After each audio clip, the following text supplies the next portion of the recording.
We've talked about what a good, exciting start to the season it's been for Callum Shepherd, who's still in with us, and he had a great winter in Bahrain. Undoubtedly, the star of the show out there was Isle of Jura, and we know who was on board.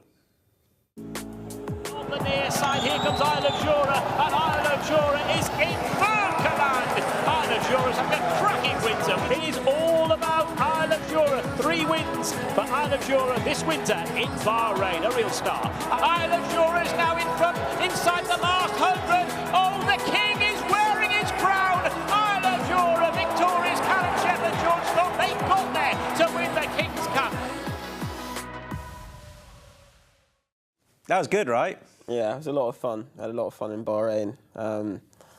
Yeah, super horse. He seemed to improve every start, and we won the Triple Crown over there in the end, which was great. We're doing for Sheikh Nasser, who's the man behind Victorious Racing, third in line to the throne in Bahrain, and meant a great deal to George, and good to set out a target and go and get it done.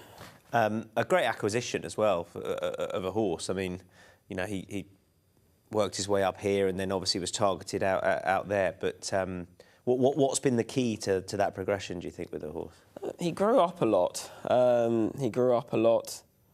And he was given the time he needed, even when he won 2 lesser races very well. And then he stepped up and he wasn't so good at Haydock, and George just knocked him on the head then and brought him to Bahrain. And so I thought he was handled brilliantly, really, and it's really made a man of him. The King's Cup was the 3rd leg.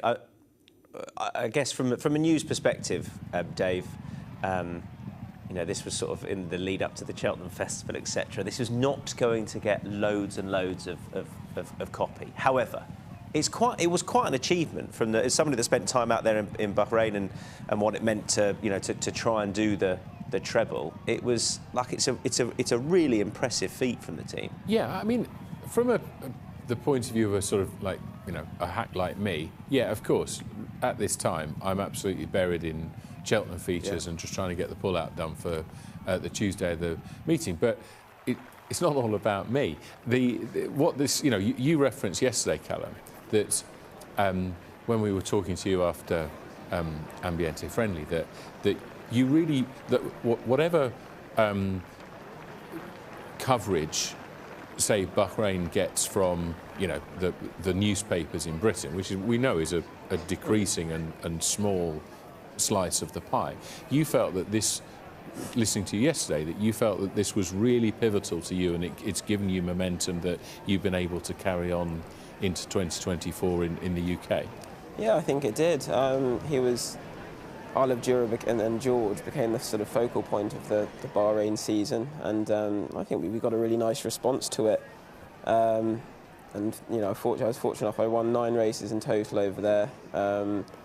Won a race in Dubai, and actually, in fairness, I wouldn't have been in Dubai. I was riding in Dubai for George Scott. I rode my winner for the Crisfords, my first winner at Meydan. And Tom was there that night, and so it was just kept building through the winter. I had a very good season domestically as well, a very good winter season. I was 5th in the championship, having sort of, that was sort of secondary to the, riding abroad. So it felt great to be, it was very busy, but it felt great because we just, we kept getting it right, and it was a lot of fun. Has it been a hugely welcome addition to your, I mean, it feels like, yes, it's going to be. But as Dave said, not just from a sort of enjoying the winter in warmer climates perspective, but sort of bringing you forward as a rider. And is that now, I guess it's, not every rider is going to be afforded those opportunities. Do you feel sort of lucky if you are? Yeah, absolutely. I think what builds you as a rider, probably any sportsman, is getting the opportunity to kind of perform in different jurisdictions, maybe. You talk maybe footballers playing in different leagues. And also getting the opportunity to perform under pressure. I will be riding in bigger races than what they were in Bahrain in some ways, but it was very important because of who we were representing. It was important to George, and we were very much the sort of, as I say, he was the focal point of the season. So there is a pressure that comes with that, and I felt very comfortable. I just felt very comfortable under those circumstances, and that gave me a lot of confidence. And we went and got the first winner in Meydan, a lot of winners in Bahrain, and you know, it's just it's built and built, and I've certainly felt the benefits of that winter. I think that's something really interesting you've touched on. Is there will be some people, and I perfectly understand it, who throughout the winter might see some of the racing in the Middle East and think it's not for me. Yeah, fine, but perhaps aren't aware, and it's something you kind of are only if you are there witnessing it, of the pressures that will naturally come with riding for certain people in those environments. Yeah. You know, Sheikh Nasser, for example, that is a huge moment for him and his team, and ultimately when you are lining up in the King's Cup there, sure, you're on a horse that's expected to win, but there must have been a huge amount of pressure in that situation. Yeah, you know, I suppose it's a pressure that you know, you're lucky to have, and a pressure that some, you know, the very top jockeys sort of have all the time, and but just, I suppose, you know, I've ridden in big races, but I've not necessarily been on the sort of favourite and trying to complete the Triple Crown as we did, and I really loved it. I felt, you know, sort of thrived off it, really enjoyed it, and I think that just stood me in good stead in every sense to go forward into this year, and you know, I'm getting better quality of rides, and yeah, I've never felt in a better position to go and attack the season. Will you feel a lot of pressure in the Derby or not? I don't. I'm certainly at the minute I feel very relaxed about it. Maybe it's too far away, but have you had a ride in the Derby before? No, I rode in the Oaks actually for the Gredleys. Lovely filly called Saver Forest. Unfortunately, she broke the record in the Chalice Stakes then, and unfortunately we didn't really see her at 4. But no, look, I as I say, I feel very comfortable in my own skin as a rider now, and you know, I think I'd be fairly comfortable in whatever assignment I'm given. 7 questions gave you your biggest domestic win last weekend. I think that Group 3-4, that was a local Group 1 we saw there, Isle of Jura winning. Now this horse is, I feel slightly unkind talking about tricky horses, but like he is. He has his own way. He may be improving. He tries to get rid of you most of the time on the way down to the start. Strong travelling horse over far. Yeah, he's actually from the gates. Once he's out the gates, he's very straightforward from that point on. He's had trouble with the stalls before, and then the prelims, and he certainly gives the personnel a hard time. But no, it was a good performance. As I say, he deserved it. He was Starloss was a bit of a nemesis to him. Just beat him at Kempton. He ran very well in the Mill Reef, and he ran a good race in Dubai. And on the pick of his form, he had a chance. And what's an open division. Really like to see him go and progress, and you know, maybe he'll do even better. Yeah, and George and yourself touched on it afterwards. You know, his best 2 recent performances have come off a little bit of a break. Maybe that's something I don't know that the team will take into account. Do you have any idea where he'll be seen next? I think he'll go to Ascot, and I'm not quite sure what race that would be at the moment. Obviously, he's not eligible for the Commonwealth Cup, but he's actually. I think a stiff 5 at Ascot would probably be suitable, to be honest. I think he stays 6, but yeah, he'll probably go there. It feels like people are loyal to you. I don't know if that's always been the case or not necessarily. Maybe that's just an assumption I'm making on the Sheikh Nasser colours and the Gredley colours. But do you feel there's something about you that lends itself to loyalty with owners? I don't know. I suppose the last few years, very much, you know, the Gredleys were sort of introduced me to Newmarket in a sense. I was probably likely to be moving there anyway. I had a season where I started riding for Saeed and Michael Bell quite a lot, and David Simcock, alongside actually for Mick Shannon and Jack before I moved, and that, you know, they sort of got me here, introduced me to Newmarket, and Newmarket was just it just became a very happy sort of professional base for me pretty quickly. And largely things have been progressing from that point. I had a poor year 22, and when you're always looking to try to do better, when you suddenly drop down to earth slightly and you're just looking to consolidate what you've got, that can be quite daunting. But then very quickly, I've got a lot of support from so many people. Actually, I'll be honest, my biggest headache at the moment is my work riding commitments, because I've got a lot of people I want to get into and that sort of want want me to have a sit on them and whatever. And you know, that juggling that is actually probably my biggest headache at the minute. But you know, as I say, like, I've ride for a lot of good people. They're pretty understanding, and you know, there's too many to name, but I've got a lot of great support. So is that part of as you are becoming a top jockey that you have to manage? People seeing the ability is there, therefore wanting your services, and essentially not upsetting anyone.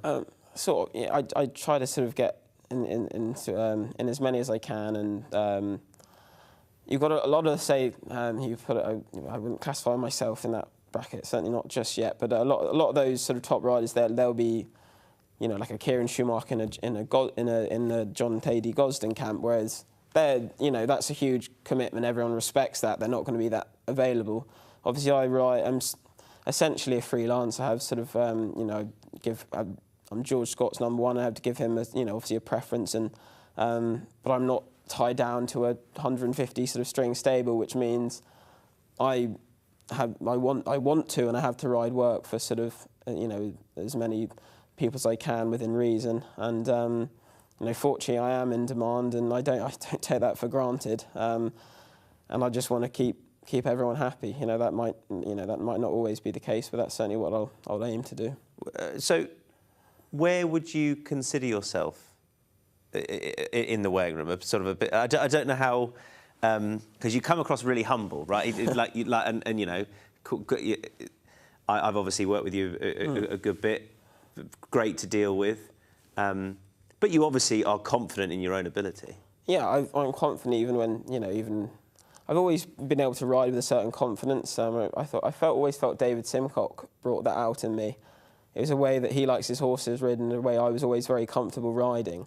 And that sort of allowed me to express myself a bit more when I started riding for him regularly. And I love riding for David, and you know, hopefully that's a partnership that will stand the test of time. But no, I believe, you know, I've always believed in myself. I felt this winter was important to back that up personally, but probably you know, I think it made a statement really to everyone else. And yeah, I think I'm getting there. You know, if we're going the right way, the last week or so has obviously been great. And but you know, I know just how quick it can go the other way. So I'm going to keep pushing, and you know, maybe I will consider myself in that bracket at some stage. It's interesting talking about with David. Are you? I don't know if you're referring to how that he likes his horses ridden, or is happy for his horses to be ridden. With time, right? There's not, you know, and with a patience as well. Yeah. And I wonder if you know, that as a rider, David, would allows you to express yourself a little bit more and just gives you confidence, almost that you're not going out there afraid to lose. Yeah, absolutely. I imagine that in many ways that your success in Dubai, Callum, in Bahrain and Dubai, that even though it's away from the spotlight of, you know, British newspapers, it clearly has given you a sort of platform of confidence that you've built on. One thing that, you know, strikes me about you obviously think about what you're doing, don't you? And I don't mean that in a condescending way. No. You know, you interview extremely well, and always have done, and that's not always an easy thing for people to do when someone sticks a microphone and there's a camera 3 feet away from them. How important do you think that is to connections of horses, that a jockey can get off and say, right, I think this and this is why? Because you're evidently eloquent and thoughtful in that respect, and I imagine that people are impressed by that. Yeah, I think you know, it's probably more important to some people than others. I'm sure there's probably been jockeys that maybe it has held them back. I think as I say, yeah, some people value it more than others, but I always try to be pretty transparent and honest, and you know, transparent about myself, my performance, whatever. So you know, I think by and large people appreciate that. Yeah. Do you? Are you on social media? I am. Yeah. Do you get any stick? Do you care? Of course, yeah. Everyone gets sort of stick. I'm not as I don't do as much as sort of some people. It's pretty. I don't particularly use it as a professional platform, maybe wrongly, but no, we all get stick. But no, I think no, it doesn't bother me. It doesn't bother me. Are you quite thick-skinned? I think so. I care about the opinion of people whose opinion matter, and people who are sending you message requests on Instagram, their opinion does not matter. So yeah, that doesn't bother me anymore. But you do think of young jockeys and things. They might feel it more poignantly than if you've been doing it for years and you've been sort of dealing with it for a few years. Yeah, as I say, it's not good, but it's not something that gets to me. How did you? When and why did you decide to become a jockey? My parents love racing. Dad sort of particularly, and Mum rides sort of largely non-competitively. So that's basically the combination. I was fortunate enough to have sort of ponies about and things as a child.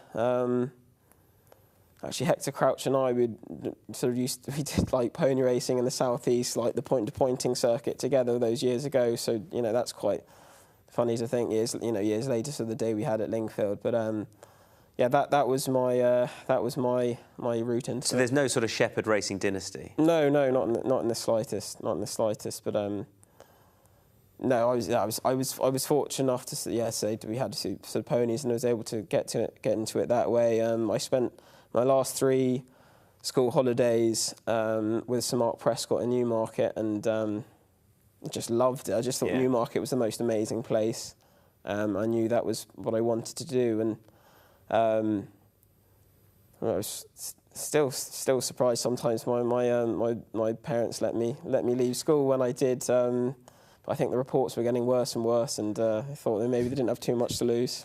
They thought because there's sporting prowess in the family, right? Because your brother, Laird, I've interviewed. We've had a chat about him before. Plays is exceptionally high quality golfer.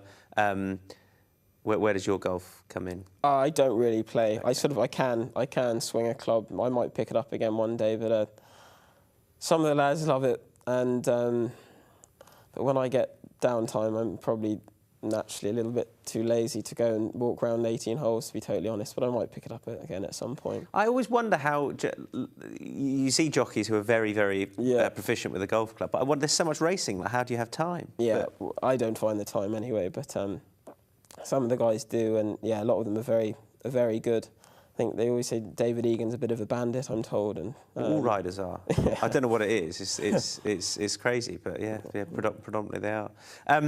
Just before we say goodbye, I want to make sure we haven't missed any horses, because there'll be some eagle-eyed or eagle-eared people out there who are always sort of hoping to find something. Obviously, we've touched on the main ones going forward, but is there any obvious sort of horse you're looking forward to this year that we've missed? The 2-year-old of George Scott's Golden Paradise that won at Windsor. She's part of the Bronte sort of the Bronte collection. I think so that might necessarily not be my rights of going forward, but she won really smartly at Windsor. George has got a few, pretty forward with a few of the 2-year-olds and things. By and large, I think we've probably the main guys are all out and about. Yeah. It's been a really good start to the season for you. Long may it continue. Thanks for coming in, and yeah, good luck for the rest of the year. Pleasure. Thank you, Tom. Cheers. Callum Shepherd, who's been in today off the back of an excellent win yesterday. We'll be turning our attention to the French Classic shortly. Watch live racing now on racingtv.com.